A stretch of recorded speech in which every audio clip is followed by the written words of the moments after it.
Okay, well, I thought I'd make a quick video on this run stand that I built that I use to break in all the engines that I assemble. This thing is a homemade piece, you can probably tell. That said, the main support down there is a Harbor Freight from quite a few years ago, a Harbor Freight car dolly. So I just used one of those, thinking that it's designed to support quite a bit of weight anyway, and it's got some really robust wheels on it.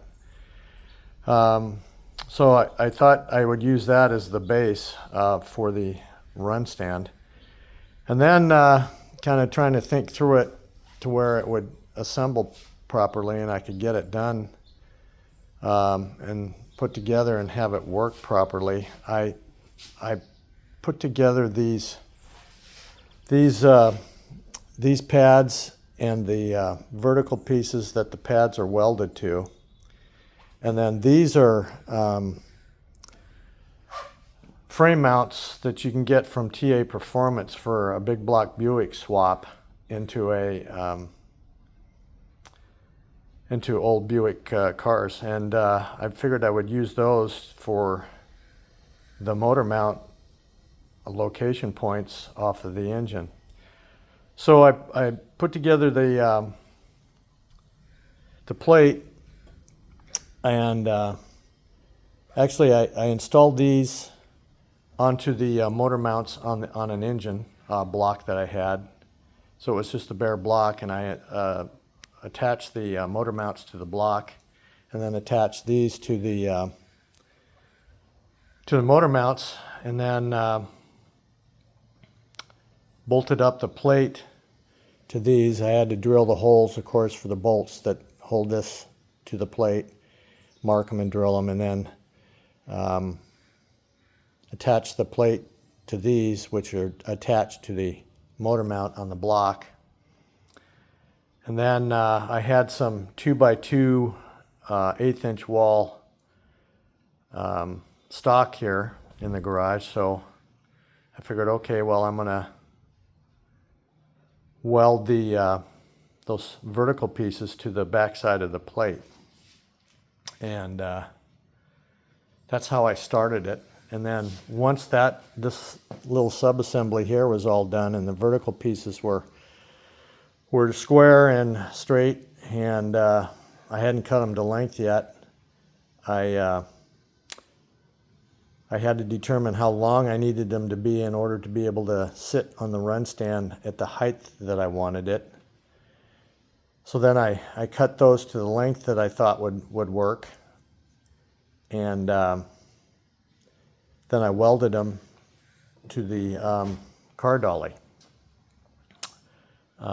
And that was the base for everything else that came off of it going forward and aft.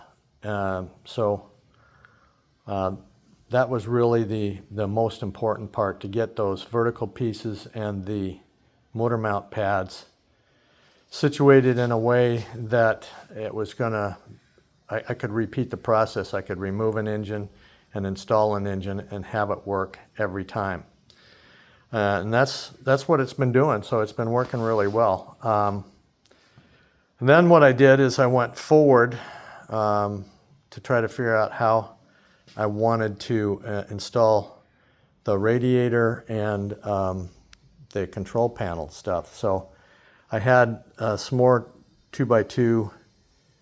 This is thinner wall though. This is, I think, like 1/16 inch coming off horizontal here.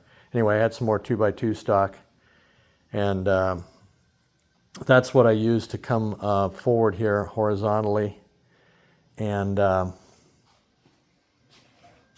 what I did is one of my Skylarks, I took a measurement from where the front of the engine was located in the car, and I figured I needed to go forward about the same amount to get to the same place on the radiator location as on a Skylark. So it's a little bit off, but it works every time. But it's not quite the same as the Skylark, but it still works. So I can install an engine in and out of this thing, a 455, a 430, 400. They're all the same block. Everything works the same every time. And then I had an extra radiator from one of the cars that I did. It's in really good shape, so I figured, okay, I'll just use that. And then I fabricated the support for the control panel and just a couple little risers here to bring it up to where I thought I wanted it to be. This is just a thin aluminum stock that's riveted to some support brackets that I made. Pretty easy. And then the control panel itself, obviously you can tell it's a quick car. It's just something from Summit that I figured would be useful. And then I wanted to add a couple of more switches. Occasionally I'll run an electric water pump on some of the engines that I do. So I've got that, and then I've got the two electric fans that help cool it when I'm breaking it in. I usually, and if you've seen some of my videos, I usually have a big clutch fan up here that's also pulling air through the radiator. I'm sure everybody knows that when you break an engine in, it gets pretty warm. So I wanted to make sure I could keep it as cool as possible. And then I also run a floor fan on it to keep the air moving through. So I do everything I can to keep the temperature down. I had these gauges in a box from a car that I had purchased. I kept, and when I sold the car, I kept these, and so I just installed them. I also had the tack from the same car. A buddy of mine has a 3D printer. He 3D printed this for me, and I just painted it up because I'm a Buick guy. Everything works really good. Yeah, I did have to replace the push button start, and when I read about these, I've heard guys online say that these go out, and mine did. So I bought two of them and replaced it, but working fine now. The other thing that I did was I figured I had to have something for, a battery and a fuel cell, which is not really a fuel cell. It's just an old 2.5 gallon gas can, and I just adapted it, modified it to work as a gas tank. Built a couple of trays off the dolly. So I built a couple of trays and off the side, one tray obviously is for the battery, the other one's for the gas tank. And then going aft off of the same dolly, I went ahead and figured out what height I needed to be. So I had to reinstall the block in there. I got it level. It wanted to sag, of course, because there was nothing on the back end. So I got it level and figured, okay, now coming off the back, what do I want to do? Do I want to just let it be free there and spin free, or do I want to have some support on the back end? Now, most guys don't have anything supporting on the back end. They just build one of these things or they buy it and it stops right here. I don't know. I figured, well, I got this thing. I'm not using it. It's an old ST300 2-speed Buick transmission. I had it in a corner, so I figured, you know what? I'm just going to use that as a mounting point for the back of the engine. So then I came off of the back of the dolly, came out, built the horizontal piece here out of the same 2x2 stock, and I had an old trailer hitch that I figured, okay, well, I might want to have this thing be able to move back and forth to be able to facilitate the drop in of the engine and be able to back it out and bring it back in, that kind of stuff. So I used this trailer hitch piece here, cut it off to the length I wanted, and welded it to that horizontal piece.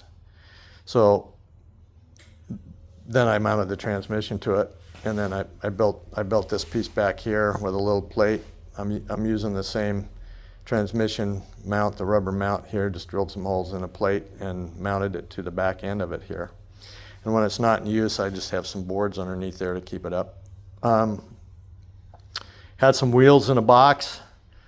Just welded the wheels to this cross piece here and called it good. Then the other thing that I didn't plan for was if I wanted to use this thing on different engines than the big block Buicks. And so I just happened to buy another car that had a Buick 350 in it. I bought a 70 Skylark that had a 350 in it, and I knew I wanted to do an engine swap and put a big block in it. So I pulled the 350 out, and I had it sitting on a stand, and I figured, well, you know what, I might want to just go through that thing. So the original plates, this piece here and this top piece here, would not work for the motor mounts on the 350. So I had to add, you can see that seam right there, and there's another one on this one here. I had to add an additional plate to the bottom because the 350 sits a little bit lower the way the motor mounts are. So I added this plate here and this plate here, just welded them in, drilled the holes for the frame mount out of the car that I bought, and those holes are set up now for that frame mount, and now it's usable for both the big block Buick and the 350. So I can use it the same way. All I have to do is just take these off, and then just grab the frame mounts out of that car that I bought, because I used a set of these when I swapped in the big block car, or the big block motor into that car. I just had another set of these. So I take these off and I grab the frame mounts off of the car that I swapped, and I mount them right here and right here, and then the 350 Buick goes on, and I can use it. The hoses I had from another car, and they work great. The fans work great. And there it is. It's relatively easy to move around. It does take up some space. Obviously I can slide this thing off and disconnect it if I want to store it, but most of the time I just kind of store it back in the side of the garage and leave it assembled like this and call it good. But it's been working really well. I've had probably half a dozen big block engines on here that I've assembled and broken in, and it's worked perfect. And then I've had that one 350 Buick 350 on this as well, and it worked great. So anyway, that's kind of a summary, and then of the stand and how it went together.